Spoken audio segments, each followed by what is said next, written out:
Hi welcome to SR news. Pan India star Prabhas కల్కి 2898 AD cinema ప్రస్తుతం super hit talk తో దూసుకుపోతోంది. సినిమాలోని విజువల్స్, యాక్షన్ సీన్స్, మహాభారతం సీన్లు చూసి ప్రేక్షకులు ఆశ్చర్యపోతున్నారు.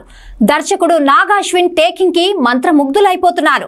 కలియుగానికి మహాభారతానికి లింక్ పెట్టడం చూసి వాట్ ఏ బ్రెయిన్ అంటూ ఆయనను తెగ పొగిడేస్తున్నారు. ఇప్పటికే కల్కి సినిమా కలెక్షన్స్ లో కూడా దూసుకుపోతోంది. కల్కి సినిమాలో ముఖ్యంగా కురుక్షేత్ర యుద్ధంలోని కొన్ని సీన్లు చూపించారు. దీంతో మహాభారతంలోని కృష్ణుడు, అర్జునుడు, కర్ణుడు, ఉత్తర, అశ్వత్థామ పాత్రలను చూపించారు.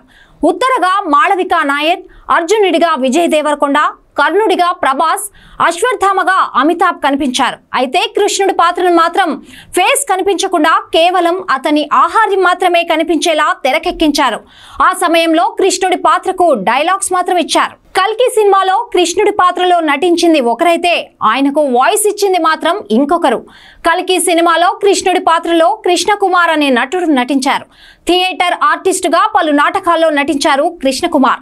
ఇప్పటికిప్పుడు ఆయన సినిమాల్లో అవకాశాలు దక్కించుకున్నారు. ఆయన పలు తమిళ సినిమాల్లో నటించాడు. సూర్య నటించిన ఆకాశమే నీ హద్దురా సినిమాలో పైలట్ పాత్రలో కనిపించాడు. ధనుష్ మారన్ సినిమాలో పోలీస్ ఆఫీసర్ గా నటించాడు. ఇప్పుడు ఇలా కృష్ణుడి పాత్రలో కనిపించి అందరినీ అలరించారు. మరో కల్కి పార్ట్ 2లో కృష్ణుడి పాత్ర ఉంటుందని తెలుస్తోంది. మరి ఇతనే పార్ట్ 2లో ఉంటాడా? అప్పుడు కూడా ఫేస్ కనిపించకుండా చూపిస్తారా తెలియాలి. ఇక కృష్ణుడి పాత్రలో కృష్ణకుమార్ నటిస్తే వాయిస్ ఇచ్చింది మాత్రం వేరే యాక్టర్. తమిళ్లో ప్రస్తుతం విలన్ గా, క్యారెక్టర్ ఆర్టిస్టుగా, హీరోగా దూసుకుపోతున్న అర్జున్ దాస్ కల్కి సినిమాలో కృష్ణుడి పాత్రకు తెలుగు, హిందీ భాషల్లో వాయిస్ ఇచ్చారు. అర్జున్ దాస్ మాస్టర్ సినిమాతో తెలుగు ప్రేక్షకులకు దగ్గరయ్యాడు. పవన్ కళ్యాణ్ ఓజీ సినిమాలో కూడా నటిస్తున్నాడు.